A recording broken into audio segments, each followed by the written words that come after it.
My name is Captain Camille Monroe. I am 31 years old, and for the last decade, I have served as a logistics officer for the United States Army, responsible for the movement and accountability of over $40 million in tactical equipment and sensitive weaponry across 3 different continents. I have spent my adult life operating in the shadows of heavy machinery and the cold logic of supply chains, ensuring that every bolt, every gallon of JP-8 fuel, and every armored plate is exactly where it needs to be, but nothing in my military career prepared me for the systematic betrayal of my own blood.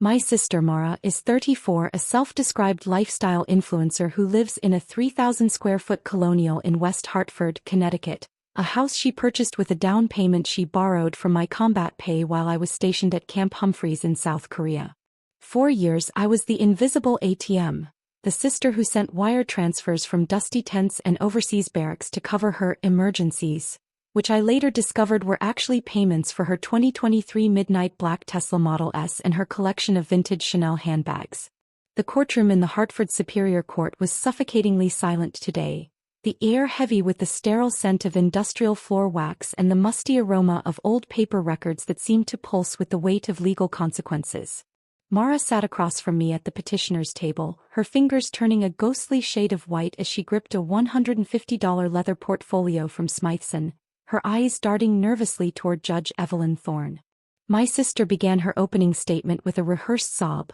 a performance so transparent it wouldn't have fooled a raw recruit in basic training, claiming that I had abandoned my familial duties and was now harassing her for the return of funds she insisted were gifts. My sister did not help me, she trapped me. Mara's voice cracked, her eyes glistening with artificial tears as she looked at the judge, hoping that her carefully curated persona would outweigh the cold, hard facts of my ledger. I did not move a muscle, my posture perfected by years of OCS and the discipline required to manage high-stakes logistics under fire. To my parents and my extended family, I was always the reliable one, the daughter who didn't need emotional maintenance and therefore didn't need a voice, while Mara was the golden child whose every whim was a crisis that required my financial intervention. They saw my rank and my salary as a communal pool of resources, never considering the 18-hour days or the months spent away from home to earn that stability. But today the bank is officially closed and the audit has begun. I came prepared with a 4-inch heavy-duty Avery Deering binder,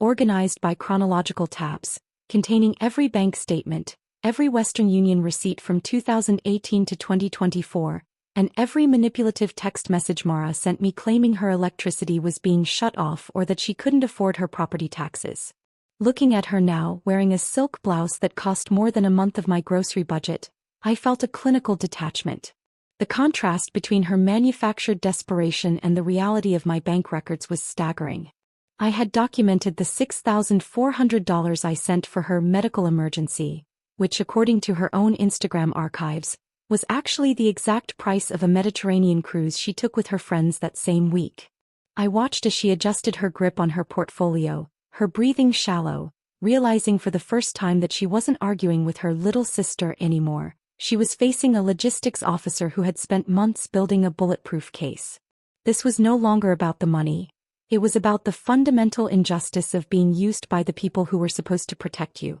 Family isn't just about shared DNA. It is about who stands by you when the truth is stripped bare. And as I opened my binder to the first tab, I knew that by the time we walked out of this courtroom, the image of the golden child would be permanently shattered. For 12 years, I existed as nothing more than the phantom benefactor of the Monroe family, a spectral figure whose presence was only truly felt when the monthly wire transfers hit their respective bank accounts at 0900 hours on the first of every month. While my sister Mara was being celebrated at family dinners in West Hartford for finding herself, through a dizzying series of failed boutiques and short-lived interior design ventures, I was pulling 18-hour shifts in the suffocating 104-degree heat of Al Udeid Air Base in Qatar, where the air tasted like jet fuel and fine desert sand.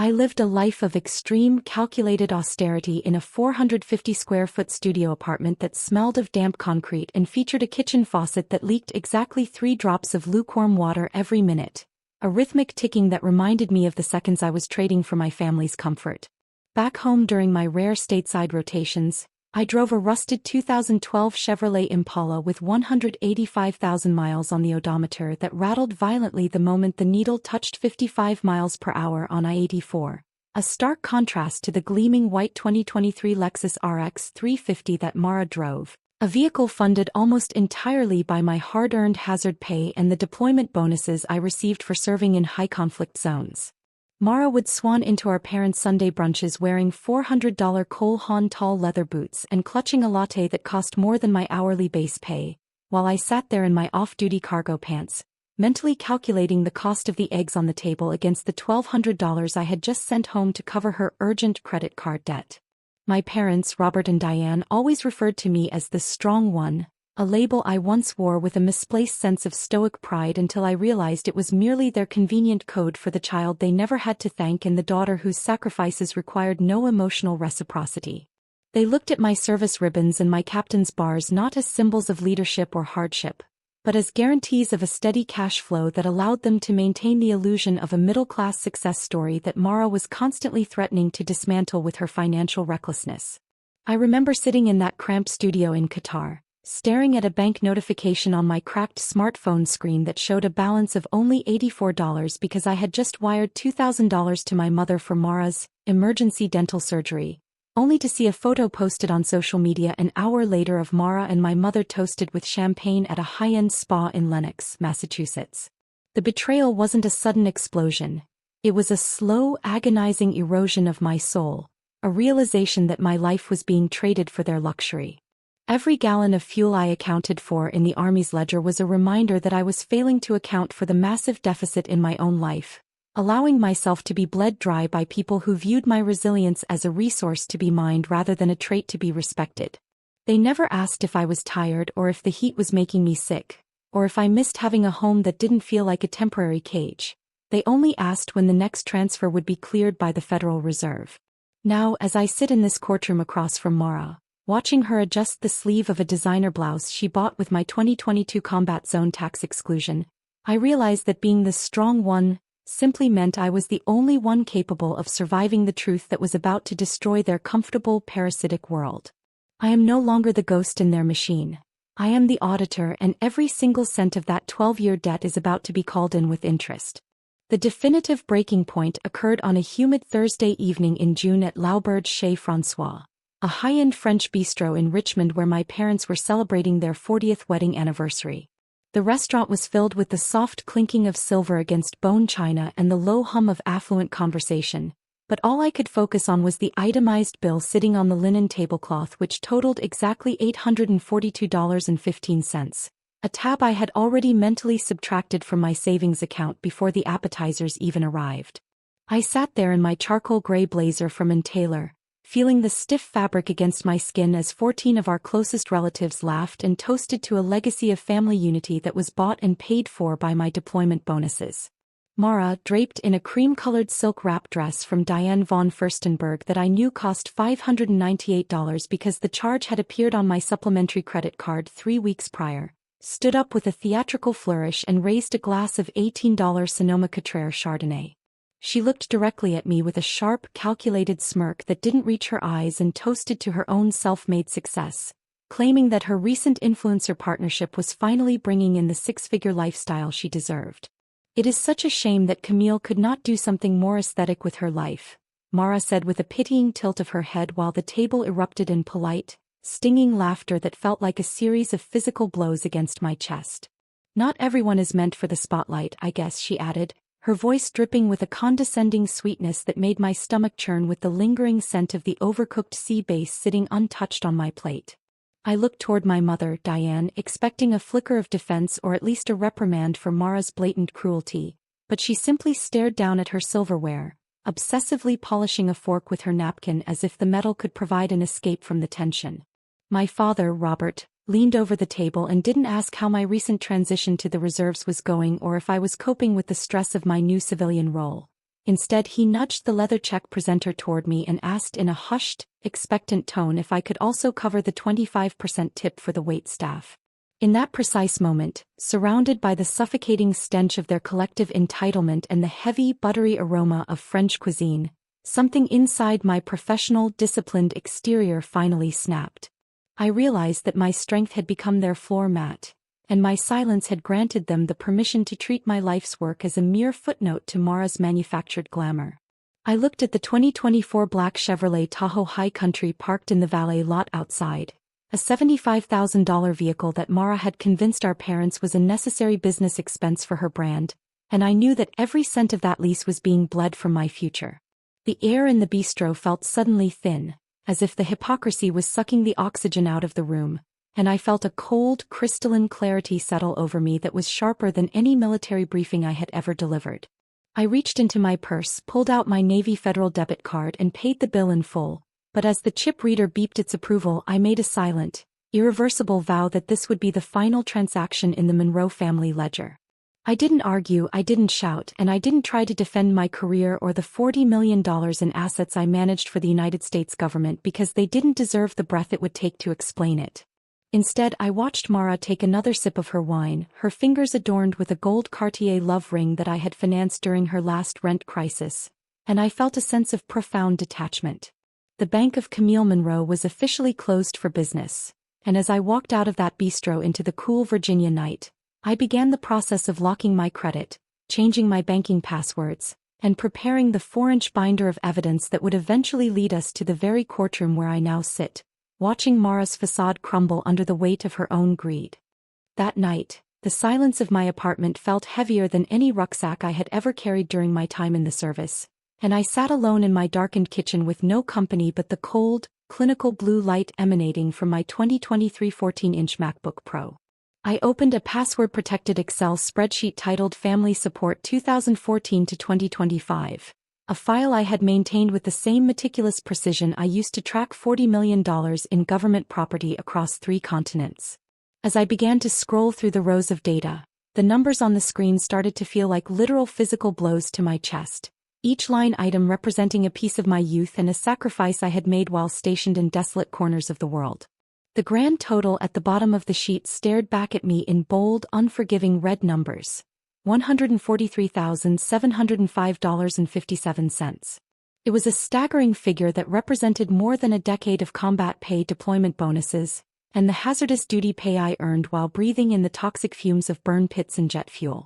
In that moment of clarity, I realized with a sickening jolt that I hadn't been buying my family's love or even their respect. I had been submissively subsidizing my own erasure from the family narrative. I reached across the granite countertop and grabbed a crumpled linen field napkin I had swiped from the anniversary dinner at the bistro, smoothing it out with a trembling hand before picking up a black Pilot G2 pen to draw a single, jagged vertical line down the center. On the left side, I wrote the word family in small, hopeful letters, but on the right side, the ink bled into the paper as I scrawled the word parasites in a jagged, aggressive script that mirrored the resentment blooming in my gut. I looked at the line and realized that for 12 years, there had been no crossover between the 2 columns because Mara's lifestyle was a carefully constructed facade built entirely upon the foundation of my stolen labor. Her boutique, Wicker and Willow, which she frequently touted as a testament to her entrepreneurial spirit and aesthetic vision, was actually a hollow monument to my financial bloodletting, a vanity project that had never turned a single cent of profit and stayed afloat only because I kept covering her commercial lease at $2,400 a month. I sat there for hours, the hum of my refrigerator the only sound in the room, as I cross-referenced my bank statements with Mara's public Instagram posts, matching the $3,000 I sent for her car repairs, to the exact date she posted a photo of her new Cartier love bracelet. The betrayal was so granular, so calculated, that I felt a cold, professional detachment settle over me, the same tactical focus I used when preparing a logistical manifest for a multi-brigade movement. I realized that my sister had spent years weaponizing my sense of duty, turning my military discipline against me by portraying herself as the fragile artistic soul who just needed one more investment to finally succeed.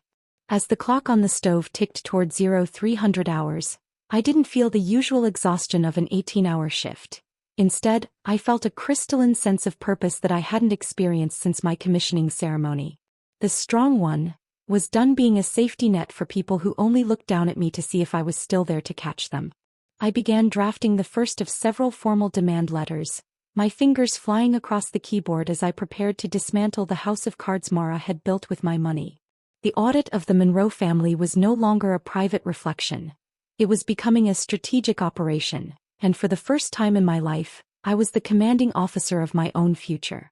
The next morning at exactly 0800 hours, I arrived at the high-rise offices of Vance and Associates in downtown Hartford, the morning sun reflecting off the glass facade of the building with a clinical brightness that matched my internal state of mind. I sat in the plush leather chair of Dana Vance, a former JAG officer turned high-stakes civil litigator who had earned the reputation of being a velvet hammer for her ability to dismantle an opponent with a smile and a perfectly cited statute. Her private office smelled of expensive dark-roasted espresso from a Jura Z10 machine and the comforting vanilla-tinged scent of old law books that lined the mahogany shelves from floor to ceiling. Without a word of small talk, I handed her a heavy manila folder, the edges slightly frayed from my late-night organizing, which contained the distilled essence of my family's betrayal in the form of hundreds of printed bank statements and notarized receipts. I want my 60% equity in Wicker and Willow enforced according to the silent partnership agreement I forced her to sign 3 years ago, or I want the full $143,000 returned to my accounts by the end of the fiscal quarter, I said, my voice as steady and cold as a pre-flight checklist. Dana leaned forward, her sharp eyes scanning a specific document I had placed at the very top of the pile, which was a $40,000 Small Business Administration loan application that Mara had filed using my social security number and a forged signature that was a pathetic, shaky imitation of my own. I watched as Dana's expression shifted from professional curiosity to a calculated, predatory focus while she adjusted the silver band of her Breitling Navitimer watch, the ticking of the high-end movement the only sound in the room for a long, heavy minute. She didn't smile, but there was a flicker of something fierce in her gaze as she looked at the blatant evidence of identity theft and financial fraud that my sister had committed while I was stationed 3,000 miles away. Captain, we are going to do significantly more than just get your money back, Dana said, her voice dropping into a low, authoritative register that I recognized from my time in the service as the tone of someone who had already won the battle before the first shot was even fired. She explained that because Mara had used the United States mail system to send the forged documents and had utilized my military status to secure a lower interest rate on the fraudulent loan, this was no longer a simple family dispute over a loan, but a matter of federal interest involving wire fraud and aggravated identity theft. We sat there for the next 2 hours as Dana outlined a scorched-earth legal strategy that would involve freezing Mara's business assets, placing a lien on the West Hartford colonial home she claimed as her own, and filing a formal police report to document the forgery. Every word out of Dana's mouth was a nail in the coffin of the life Mara had built on the back of my labor, and for the first time in 12 years, the weight on my shoulders began to feel manageable. I realized that the strong one was finally using her strength for herself, and as I walked out of that office into the crisp morning air, I felt a sense of tactical superiority that no amount of sisterly guilt could penetrate. The mission had changed from support to recovery, and with a JAG-trained shark like Dana Vance at my side, I knew that the audit was about to become a total liquidation of Mara's manufactured reality. I drove my rattling Chevy back to my studio, but this time I didn't feel the shame of my austerity. I felt the quiet, dangerous patience of an officer who had just secured the high ground and was waiting for the enemy to realize they were already surrounded. Mara, sensing the subtle yet undeniable shift in the wind after I had gone silent for 3 full weeks, decided to double down on her fabricated reality by throwing a lavish spring collection launch at her Wicker and Willow boutique to save face. The space was packed with 55 guests, ranging from local socialites to minor Hartford influencers, all of them milling around under the glow of overpriced Edison bulbs while consuming $2,000 worth of artisanal catering that included microgreen crostini and smoked salmon blinis that I knew I would ultimately be billed for. The air in the boutique was thick and suffocating, heavy with the cloying scent of dozens of eucalyptus and white sage candles that burned on every available marble surface with enough intensity to choke a horse. Mara was standing on a small decorative riser in the center of the room, draped in a sheer lavender silk dress, clutching a wireless gold-plated microphone and waxing poetic about the grueling journey of the female entrepreneur. She was mid-sentence, breathlessly thanking her own relentless hard work and her singular vision for the success of the brand, when the heavy glass front door clicked open and I stepped into the room. I wasn't wearing my Army service uniform, but I had donned a tailored charcoal gray wool blend suit from Theory that felt like a suit of tactical armor, the sharp lines of the blazer emphasizing my military bearing. I didn't say a single word as I entered, nor did I make a scene or interrupt her flow. I simply stood at the very back of the boutique, framed by the display of hand-woven baskets that I had technically paid for during my last rotation in Kuwait. I held a single slim blue folder in my left hand, the color a stark contrast against the neutral tones of her store, and I maintained a neutral, disciplined gaze that I had perfected during hundreds of morning formations. As our eyes met across the crowded room, I watched the practiced, radiant smile on Mara's face falter and then completely dissolve, her skin turning the sickly, translucent color of spoiled milk as she realized that her primary investor was no longer an invisible source of capital but a physical witness to her fraud. The microphone in her hand emitted a sharp, piercing burst of static feedback as her grip tightened, and the polished veneer of the self-made businesswoman began to crack in real time before her captive audience. The guests began to murmur, sensing the sudden drop in temperature and the way Mara's gaze was locked in a state of sheer terror on the back of the room, but I remained as motionless as a statue.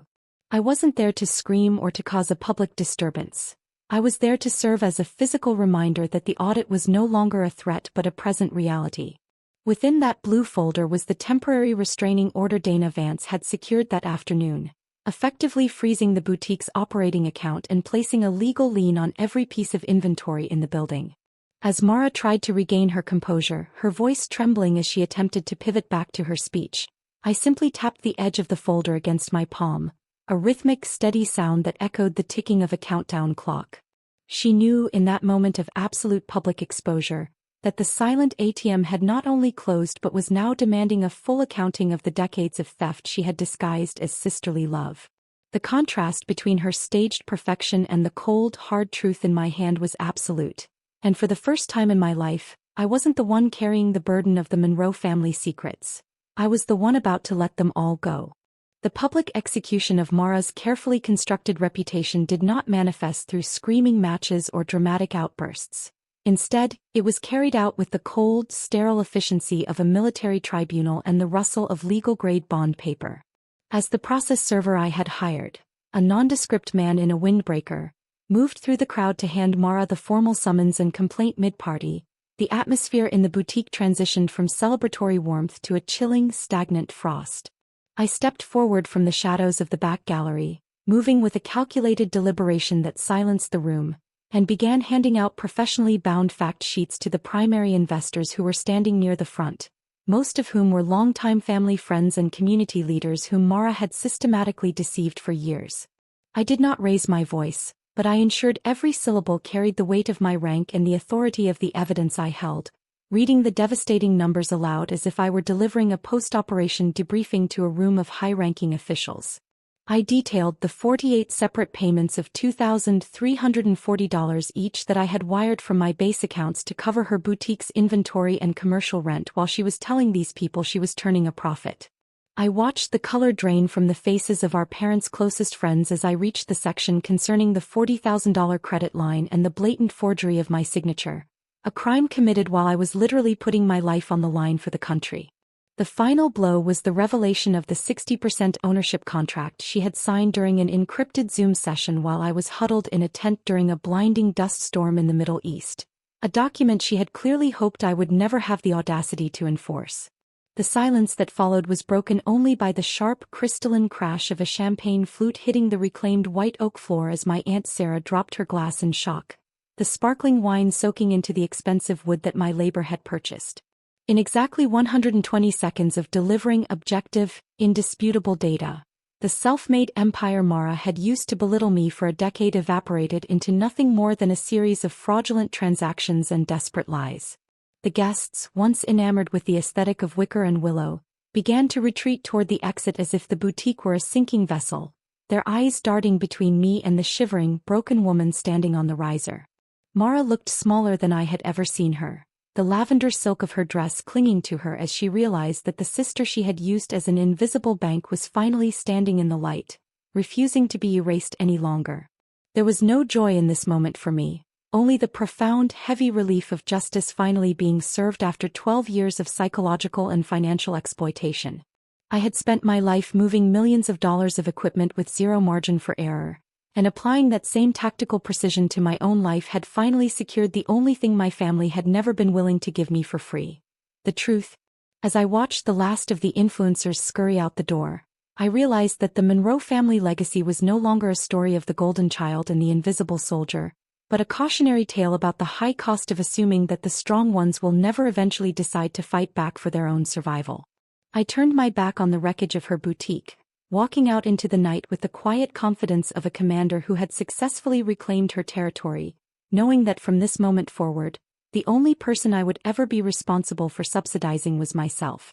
In the days following the collapse of her boutique, Mara attempted to pivot to a distressed victim narrative on her Instagram stories, utilizing soft lighting and tearful close-ups to suggest that I was a cold-hearted aggressor who had systematically dismantled her dream. But the Hartford Superior Court did not operate on an algorithm that prioritized engagement or performative sorrow. During the final evidentiary hearing, the air in the courtroom felt charged with a clinical tension as Dana Vance prepared her final piece of evidence, a digital file that would serve as the final nail in the coffin of Mara's public persona. Dana pressed play on a video recorded 2 years ago at a high-end rooftop bar in Manhattan, a clip captured by an ex-employee who had grown tired of Mara's arrogance, showing my sister clutching a martini and laughing loudly as she bragged to a group of strangers that Camille was too stupid to realize she was nothing more than her personal hedge fund. The sound of Mara's voice, sharp and mocking as it echoed through the courtroom, caused Judge Evelyn Thorne's glasses to slide down the bridge of her nose as she stared at the screen with a look of profound, professional distaste.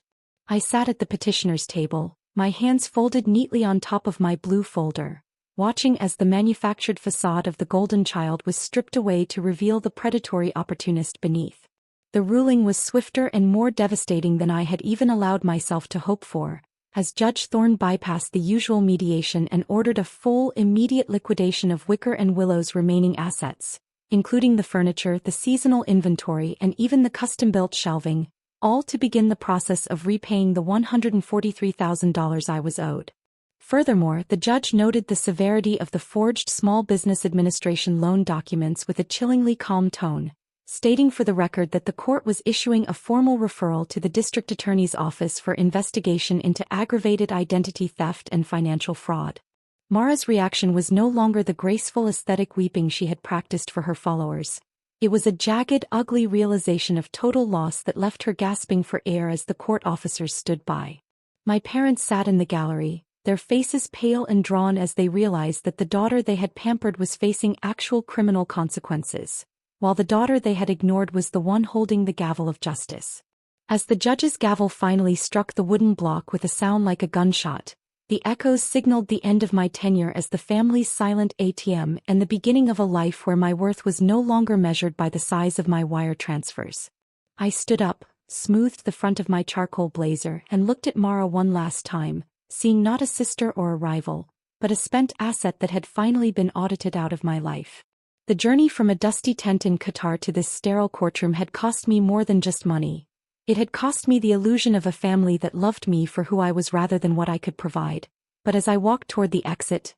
I felt a lightness in my chest that no deployment bonus could ever buy. Family is not defined by the blood that flows through your veins, but by the integrity of the people who stand beside you when you have nothing left to give. And I finally understood that my strength was never meant to be their floor mat, but the foundation upon which I would build a life of my own design. I walked out of the courthouse and into the bright, unforgiving light of a Tuesday afternoon, leaving the wreckage of the Monroe family legacy behind me, ready to finally invest in a future where the only signature on the documents was my own, and the only person I had to answer to was the woman who had survived the storm to tell the story. The aftermath of the court's decision was a scorched-earth reality for the Monroe family, a sudden and violent correction of a decade-long financial imbalance that they were utterly unprepared to navigate. Without the reliable, invisible rhythm of my monthly contributions, the fragile structure of their middle-class performance began to collapse at an accelerated rate, starting with the immediate liquidation of the luxuries they had long mistaken for necessities. My father, who had spent years boasting about the pristine condition of his 2019 Sea Ray Sundancer, was forced to list the vessel on the open market within 48 hours just to cover the delinquent property taxes on the West Hartford Colonial bills that I had been quietly paying via automatic bank drafts for the last 3 years to prevent them from losing the roof over their heads. My mother, Diane, shifted her tactics from silent complicity to active emotional warfare, sending me a barrage of 14 increasingly desperate and ignored text messages that pinged on my phone like incoming artillery fire throughout the first week. The messages ranged from the venomous accusation of asking how I could do this to my own flesh and blood, to the pathetic and transparent plea claiming they needed exactly $300 for a looming electric bill that was supposedly overdue. I did not respond to the guilt-tripping or the manufactured crises that had once tethered me to their dysfunction. Instead, I took the final step in my tactical withdrawal and set up an automated email responder for any address associated with my family. The response was clinical and final, stating in no uncertain terms that the Bank of Camille was permanently closed and that all future communications, whether financial, legal, or personal, must be directed through the offices of Dana Vance. It was a strange sensation to sit in my small apartment and watch the notifications roll in without feeling the familiar, nauseating surge of obligation that had dictated my life since I was 19 years old.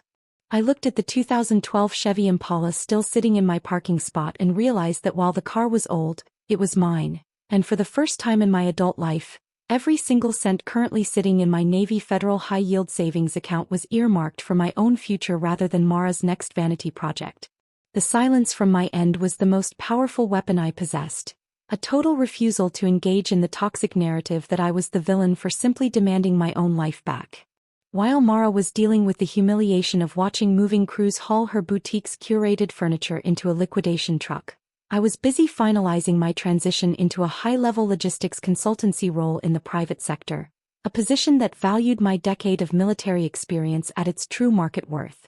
I realized that by cutting the financial cord, I wasn't just saving my bank account. I was forcing my parents to finally see the daughter they had exploited and the one they had enabled for exactly who they were. Family isn't a license to bleed someone dry under the guise of loyalty, and it isn't a bond that requires one person to remain a ghost so that another can shine in a stolen spotlight. As I deleted the last of my mother's voicemails without listening to them, I understood that the scorched earth behind me was necessary to ensure that nothing could ever grow from those old parasitic roots again, leaving me free to walk toward a horizon that I had finally and completely paid for myself. The final collapse of Wicker and Willow was not a tragedy but a long-overdue correction of the universe, as the boutique officially slid into foreclosure and the sleek, glass-fronted space on the corner of the promenade was stripped of its prestige. Because I held the majority equity and the court-ordered judgment, I was able to exercise my right to purchase the entire remaining inventory for pennies on the dollar during the private liquidation sale,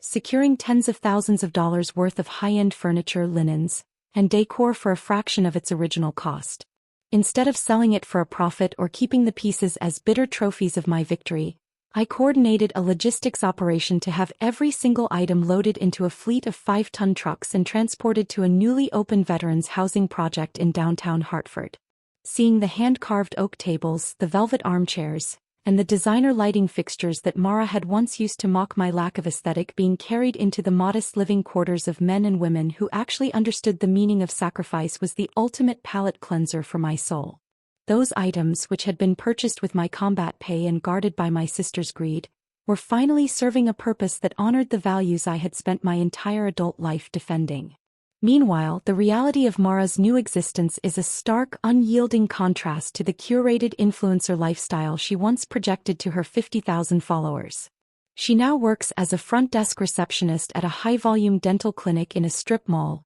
earning exactly $19 an hour and spending her days filing insurance claims and scheduling cleanings rather than sipping champagne at gallery openings. The midnight black Tesla was repossessed 3 months ago, replaced by a used silver 2016 Honda Civic with a dented fender that she struggles to keep fueled, and the designer handbags have all been sold on consignment apps just to keep her small one-bedroom apartment above a noisy laundromat.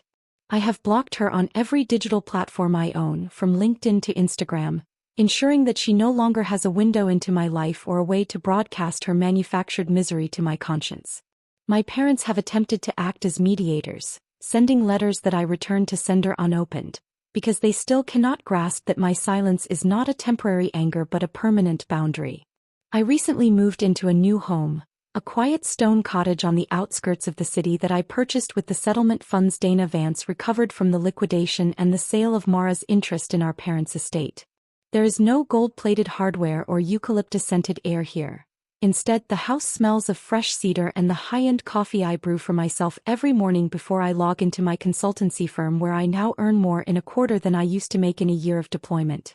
I sit on my porch in the evenings watching the sun dip below the tree line, and I feel a profound sense of peace that comes from knowing my worth is no longer a commodity for others to consume. The Monroe family story ended the day I realized that being the strong one meant having the courage to walk away from the people who were only interested in my strength when it was carrying their burdens. I am Camille Monroe. I am a veteran, a strategist, and finally, the sole architect of my own happiness. And as I close my laptop for the night, I know that the audit is complete and the ledger of my life is finally perfectly balanced. I moved to a new city located exactly 400 miles away from the suffocating reach of the Monroe shadow, settling into a life where my geographical distance finally matches the emotional chasm I have spent the last year widening. My new home is 1,200 square feet of absolute, unadulterated peace, featuring floor-to-ceiling windows that overlook a quiet nature preserve rather than the judgmental suburbs of Connecticut. There are no frantic phone calls at 3 a.m. from family members disguised as emergencies that are actually just thinly veiled requests for bail money or last-minute coverage for a maxed-out credit card.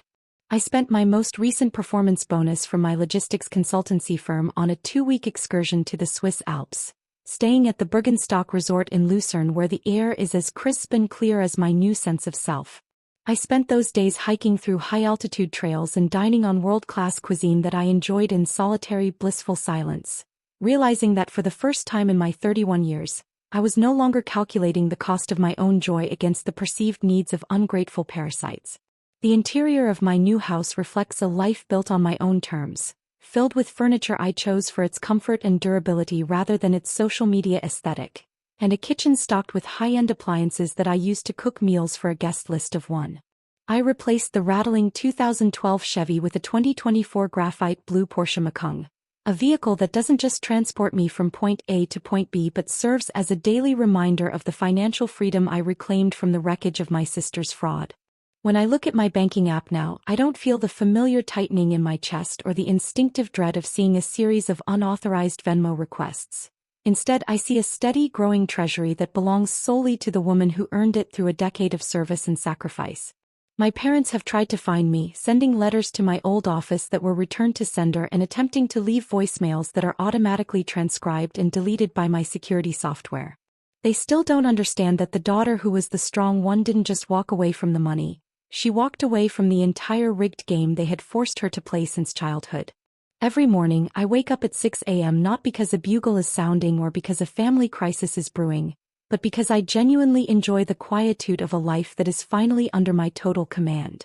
I sit on my balcony with a cup of perfectly brewed espresso, looking out at the morning fog rolling over the trees, and I feel a profound sense of equilibrium that is more valuable than any amount of hazard pay. My bank account is healthy, my credit score has been restored to its rightful standing, and my conscience is perfectly balanced because I finally realized that my only true debt was to myself. I am no longer the invisible soldier or the family's backup plan. I am Camille Monroe, a woman who successfully executed the most difficult logistical maneuver of her career, the total extraction of her soul from a toxic legacy. The Monroe shadow has finally retracted, leaving me standing in a bright, cold, and beautiful light that I generated entirely on my own. And for the first time in my life, I am not just surviving the day, I am finally living it. The final, most enduring lesson I carried away from the wreckage of the Monroe family legacy is the realization that being strong does not mean being endless, and that true resilience is not measured by how much weight you can carry but by knowing when to set the burden down before it crushes you. My career as a soldier in the United States Army provided me with the tactical training to survive the most hostile environments on Earth and the logistical expertise to manage $40 million in assets. But being Mara's sister was the experience that finally taught me the strategic necessity of knowing when to stop fighting for people who see your loyalty as a weakness to be exploited. For over a decade, I operated under the delusion that if I just provided enough stability, if I just covered one more rent payment or one more fraudulent loan, I would eventually earn a seat at the table that didn't come with a bill attached to it. I had allowed myself to become a line item in their budget, a reliable entry in a spreadsheet of their own, making that valued me only for the decimal points I could add to their bank accounts while they treated me like a social outsider at my own parents' anniversary dinner. The process of dismantling that parasitic dynamic was more painful than any forced march or field exercise I ever endured. But it was the only way to ensure my own survival in a world that was happy to watch me drown in 104-degree heat while they sipped $18 Chardonnay. I have learned that the word no is a complete sentence and a powerful defensive fortification, one that I now use with the same precision I once used to secure a supply line. Standing here today 400 miles away from the constant draining demands of people who share my DNA but not my values, I can finally see that my worth was never something that could be quantified by the $143,000 I recovered through legal action. My value resides in my integrity, my discipline, and the hard-won peace that now fills the 1,200 square feet of my new home, a space where no one is allowed to enter unless they respect the boundaries I have drawn in the sand. There is a specific kind of freedom that comes from being the villain in a toxic family's narrative, a liberation in realizing that their disapproval is actually a badge of honor because it means you are finally no longer useful to their dysfunction. I am Camille Monroe, and while I will always be a captain and a daughter, I am first and foremost the owner of my own life, a life that is no longer up for negotiation or open for subsidization. To anyone else who has ever been the invisible provider, the strong one who kept the lights on while being told they weren't aesthetic enough for the spotlight, I offer this truth. Your life is not a communal resource, and you are not obligated to set yourself on fire just to keep people warm who wouldn't even offer you a glass of water in a desert. Family is not a blood oath that demands your total erasure. It is a choice made every day through mutual respect and genuine support. And if that choice isn't being made for you, then walking away is the most courageous command decision you will ever make. As I look toward my future, I do so with the quiet, steady pulse of a woman whose accounts are finally settled and whose story is finally, undeniably her own. There is no moral to be found in suffering for the sake of people who do not love you, only in the victory of reclaiming your own soul from the audit of their greed.